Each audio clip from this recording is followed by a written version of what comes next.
Four Voices of ALUU, Episode 1, The Morning Before the Fire.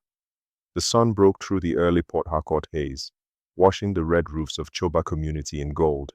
In the boys' hostel at the University of Port Harcourt, four friends stirred to life. Lloyd Techie sat by the window, headphones snug over his ears, head bobbing to a soft rhythm. Music always calmed him. His mother used to joke that if the world ended, Lloyd would be found still nodding to a beat. Across the room, Ugonna Obuzo flipped through his small, tattered notebook. Every page was filled with his handwriting. Poems, ideas, half-finished letters. He smiled faintly as he wrote, "The road is long, but the feet of the dreamer never tire." "Guy," Ugonna called, "you go write song one day with these your lines, oh." Lloyd laughed. "And you go perform am for spoken word night." "We go make money," Chiadika Biringa looked up from the mirror, rubbing lotion on his face. "Una too, no go ever serious." Lecture time dawned pass already. Mike Toko, the oldest of the group, buttoned his shirt calmly. "Forget lecture today. I won't go see that guy we owe me. The one for ALUU." Ugonna frowned. "You still they chase that money?" "I no fit just leave am," Mike said, slipping his phone into his pocket. "Na 2 months now. The guy they dodge me. Today, I go find am." Chiadika looked uneasy. "Hope this no go turn wahala." Mike waved him off. "We go reason am small. I know they go fight." Lloyd removed his headphones. "We fit follow you go. 4 heads better pass one. Abby." Mike smiled. "My guy." "That not why I like una Ugonna," chuckled, closing his notebook. "If na road trip, make I carry my pen. Story day everywhere."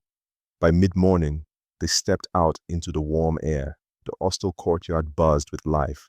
Students washing clothes, radios blaring high-life music, someone shouting about missed assignments. The 4 boys walked side by side, teasing, laughing, bumping shoulders like brothers. At the gate, Mama Esther's kiosk smelled of freshly fried akara. "Una day go where so early?" she asked. "ALUU," Mike replied. "Small business matter." Mama Esther's eyes softened. "Make una careful, oh. That side get people we know they smile." Lloyd grinned. "We go just collect small money and come back. Nothing go happen." They bought bread and beans from her, eating as they walked toward the bus stop. Ugonna chewed slowly, eyes drifting to the sky. "It get us today, B," he murmured. "How you mean?" Chiadika asked. "I no," Ugonna replied. "The air just heavy." Lloyd nudged him playfully. "You and your poetry." "Every day get feeling for you," Ugonna smiled. "And now why una go remember me when I don't turn legend?" They all laughed. The Danfo bus that carried them to ALUU rattled over potholes, the wind whipping through the open windows. Children waved as the bus passed, market women shouted prices, and the city pulsed with sound. Mike sat by the window, eyes fixed on the road. He replayed the debtor's voice in his mind, all the promises, all the excuses. He didn't want trouble, he just wanted his money back. When the bus stopped near the ALUU junction, they stepped into the dust. The area was quieter, more rural, scattered houses with zinc roofs, motorbikes parked under mango trees, men repairing radios by the roadside. Lloyd adjusted his backpack. "You sure say this the right place?" Mike nodded. "Ne here he day. Make we branch that small compound for corner." Chiadika's eyes scanned the street. "The people they look us somehow." Ugonna shrugged. "Na because them no sabi us." "Relax. We go talk, collect the money." Come out. Mike knocked on the compound gate, calling out the debtor's name. No answer. He knocked again. A man peered from behind the curtain inside, then disappeared. Minutes passed. The street fell quiet. Lloyd sighed. Maybe he'd travel. Mike's jaw tightened. He no go run forever. Chidika glanced around again. "Let's come back later." "I know like this silence," Mike hesitated, then exhaled. "All right, we go wait small." They crossed to a roadside bench and sat, watching the world move slowly. A woman swept in front of a shop. A group of men argued over a football match. The boys shared stories, teasing Lloyd about his headphones again. Ugonna leaned back and smiled. When I make it, I go buy big house for my mama. You go see, Lloyd laughed. Make sure say my studio day inside the house, oh.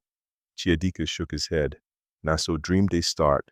Mike looked at them, these brothers who had become his family. He smiled faintly. Now so life supposed be. The sun was rising high now, glinting off the roofs. From somewhere far down the street, a loud voice shouted something none of them could make out. They turned their heads. Ugonna squinted. Una hear that? Mike stood. No wahala. Maybe them they argue ball again. But even as he spoke, a strange tension filled the air. Something unseen, but heavy.